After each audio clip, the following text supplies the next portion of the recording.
Shalom la famille, shalom la famille. Je vous salue dans le beau précieux nom de Jésus. Et vous m'avez manqué. Mais c'est juste que je vous demanderai de me tolérer parce que je suis en train de voir quelles fonctionnalités je peux améliorer pour pouvoir vous donner des vidéos de qualité. Soit je ferai des audios et le son sera peut-être mieux, ou soit je vais continuer par des vidéos. Faites-moi, dites-moi en commentaire ce que vous en pensez. Mais d'ores et déjà, s'il vous plaît, ceux qui ne sont pas encore abonnés, abonnez-vous et commentez, likez, aimez. Alors aujourd'hui, la pensée qui m'a été donnée, c'est d'encourager nous tous qui sommes déjà passés par des échecs. Nous allons nous encourager et puis on va un peu prier pour avoir des forces, sortir de cette journée un peu fortifié par rapport à ce sujet-là. J'ai vu dans Genèse, avec l'exemple de Caïn. Caïn, il avait été frustré. Caïn, il avait été aigri à l'égard de son frère parce que son offrande n'avait pas été agréée par l'Éternel. L'Éternel avait agréé l'offrande de son frère, Abel, mais lui-même, ça n'avait pas été agréé. Et ça a créé en lui un sentiment d'insécurité. Il s'est senti en insécurité dans le sens où il était plus protégé, il y avait plus Dieu avec lui. Et puis, il y avait une certaine aigreur au niveau de son frère. Et voilà pourquoi cette aigreur même est allée loin. Ce n'était pas une jalousie simple. Cette aigreur l'a emmené à tuer son frère. À tuer son frère. Mais au départ, c'est à cause de quoi? Il a senti qu'il avait échoué par rapport à la mission qu'il avait d'offrir une offrande à son Dieu. Et donc, il y a aussi, je vais vous demander de pouvoir ouvrir nos livres dans 1 Samuel 18, 9, 11. On va faire la lecture ensemble. 1 Samuel 18, 9, 11 dit, « Saül regarda David d'un mauvais œil, à partir de ce jour et dans la suite. Le lendemain, le mauvais esprit de Dieu saisit Saül, qui eut des transports au milieu de la maison. David jouait comme les autres jours et Saül avait sa lance à la main.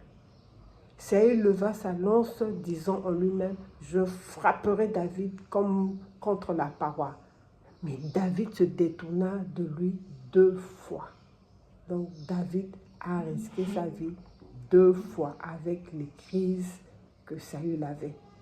Tout ça, c'est quoi? C'est l'échec. Il a désobéi à l'Éternel pendant que l'Éternel lui avait demandé de faire quelque chose.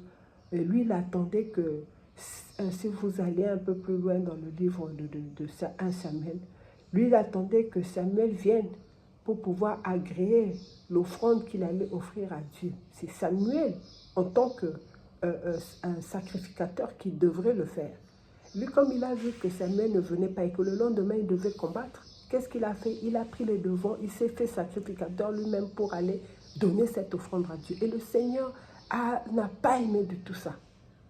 Le Seigneur, il a eu à 2 fois à ne pas observer les instructions du Seigneur. C'est comme ça que le Seigneur l'a écarté, ami David. Et donc lui, dans ça, c'était un échec pour lui. Il s'est dit que là, il va quand même s'en prendre à David. Il est devenu un peu fou. Donc il y a ces exemples-là. Il y a dans Job 30, il dit, « Mais celui qui va périr, n'étend-il pas les mains? Celui qui est dans le malheur, n'implore-t-il pas du secours? » Voilà où nous en sommes. Voilà où nous en sommes. Tu es dans l'échec. Toi qui vas périr, implore le secours de ton Dieu. L'échec engendre la culpabilité et le découragement qui engendre en lui-même l'amertume. Ça engendre aussi l'aigreur, ça engendre la jalousie. Ces sentiments sont des vrais poisons pour l'âme, bien-aimée. Donc, je nous invite tous à prêter attention à nous, à garder notre cœur plus que toute autre chose, parce que c'est de notre cœur que ça jaillit des sources d'eau vive. Ne gaspillez pas ces eaux vives en y mettant de la saleté. Imaginons que tu as de l'eau qui est en train de jaillir d'une source. Alors, la source en boit, on ne fait pas bouillir cette eau. L'eau de la source, on ne la fait pas bouillir. Elle est tellement pure qu'on la boit directement. Alors, imagine que toi, cette eau que tu veux boire, tu es en train de la souiller. Et nous, on souille notre cœur à cause de quoi? L'échec qui nous emmène à murmurer, l'échec qui nous emmène à être aigris, à avoir de l'amertume, à avoir de la jalousie, quitte même à tuer, même si ce n'est pas physiquement, mais on peut tuer aussi. Dans nos pensées, on peut tuer l'autre. Mais tout ça, on ne voit pas que ça peut être aussi de notre faute. Les échecs, souvent, c'est nous-mêmes, ce sont nos mauvais choix. Donc, je vais nous inviter aujourd'hui, c'était ça le sujet, de prêter attention à nous-mêmes. Donc, nous avons, à ce moment-là, quand tu échoues, tu as deux choses à faire. Tu gardes le silence. Tu gardes silence, ce n'est pas pour murmurer, pour ruminer le mal que tu as fait, non. Tu gardes le silence pour voir un peu, pour écouter Dieu, ce que Dieu te dit. Tu gardes le silence dans ce sens-là. Tu écoutes la voix de Dieu. Comment maintenant tu vas faire? Comment maintenant tu vas faire? Parce qu'avec Dieu, on n'échoue jamais. Alors si tu as échoué, c'est que quelque part, Dieu n'était pas là. Ou soit Dieu l'a permis. Et puis, deuxième position que tu peux avoir, tu te décides maintenant de prendre ton destin en main. Quand tu prends ton destin en main, c'est-à-dire que tu fais comme Jaël. Jaël, c'est dans le livre de Juges. Jaël, qu'est-ce qu'elle a fait? On est en train de chercher le chef des armées cananéennes, qui s'appelait Sisera. On le cherchait dans toute la ville d'Israël pour pouvoir le tuer. Et donc, il cherchait à se cacher parce que toute son armée était décimée, il était resté seul. Et Jaël, qu'est-ce qu'elle a fait? Elle l'a fait rentrer, elle l'a invité chez lui, mais elle a pris une épée pour le tuer. Elle a tué son échec. Jaël a tué. C'est-à-dire que tu te lèves, tu te dis, plus jamais cet échec dans ma vie. J'ai écouté Dieu, je vois ce que Dieu me dit, j'avance, je fonce. C'est ça. Dans 1 Samuel 4, il y a pour illustrer notre histoire, pour se dire que comment je dois toujours inviter Dieu dans mes choses. Vous verrez que dans les Philistins, ils avaient peur. Ils avaient peur du peuple israélien quand ils entendaient que l'arche de Dieu, le tabernacle, était dans le camp de l'armée d'Israël. Vous allez le voir dans 1 Samuel 4, 7 à 8. Les Philistins eurent peur parce qu'ils crurent que Dieu était venu dans le camp. Malheur à nous, dirent-ils, car il n'en a pas été ainsi jusqu'à présent. Jusqu'à présent, on est en train de gagner. Mais là où le Dieu est venu, là, malheur à nous. Malheur à nous, on va périr. Qui nous délivrera de la main de ces dieux puissants? Ce sont ces dieux qui ont frappé les Égyptiens de toutes sortes de plaies dans le désert. Ils avaient entendu parler.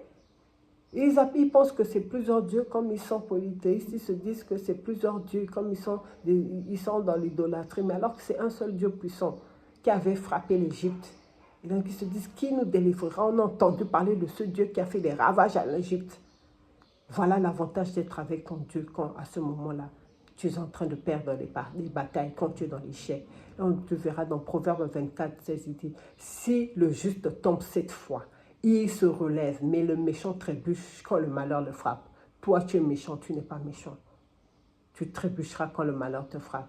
Mais quand tu es juste, tu te relèves 7 fois. Relève-toi aujourd'hui, nous sommes là pour nous relever de nos échecs. Ne te dis pas que j'ai essayé ça une fois, ça n'a pas marché, je vais laisser tomber, maintenant ça ne va plus. J'avais déjà essayé cette activité, j'avais déjà essayé ça quand j'étais jeune, ils n'ont pas accepté mon dossier, ça n'a pas marché. J'avais essayé telle chose encore, j'avais essayé de me marier, de me mettre en couple, mais on m'a déçu, ça m'a fait mal, je vais les laisser comme ça. Non! J'avais essayé un travail là, et puis bon, après on m'avait licencié, je n'ai pas compris pourquoi. Tu recommences. Tu recommences. J'avais essayé de me mettre dans la pâtisserie, mais après ça n'a pas marché parce que les gens ne venaient pas trop. Tu recommences. Bien aimé, nous allons maintenant nous mettre en prière. Nous allons nous mettre en prière pour cela que le Seigneur nous fortifie. Éternel, El Roi, toi qui es le Dieu qui voit tout. Nous rappelons ce jour à notre secours par l'action de ton Saint-Esprit. Renouvelle notre intelligence, renouvelle notre façon de voir comme toi tu vois les choses.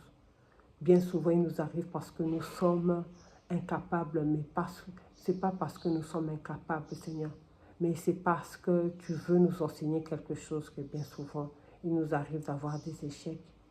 Et tu veux nous rendre beaucoup plus forts. Père, permets-nous de voir cela dans ce sens.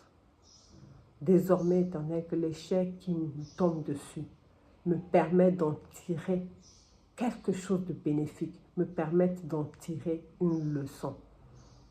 Que quand je suis tombée, Père, que je puisse me relever, comme Christ a pu se relever 3 fois de la croix qu'il portait. Il portait la croix, il est tombé presque 3 fois. Il s'est relevé. Alors que la croix est beaucoup plus lourde que l'échec que j'ai aujourd'hui. Seigneur, que je puisse avoir aussi cette grâce de pouvoir me relever comme Christ a pu se relever. C'est dans le nom puissant de ton Fils Jésus-Christ que nous t'avons prié. Et nous sommes dans l'assurance éternelle qu'aujourd'hui c'est un jour nouveau pour nous. Nous allons recommencer les choses. Nous disons Amen. Amen, Amen. Bien-aimés, nous allons nous séparer en nous disant que relève-toi, continue, car cela ne fait que commencer. Je me relève, je continue ma route, parce que l'échec, après mon échec là, ce n'est pas la fin, mais c'est un commencement. Amen, je vous souhaite une bonne journée et on se revoit demain, par la grâce de Dieu.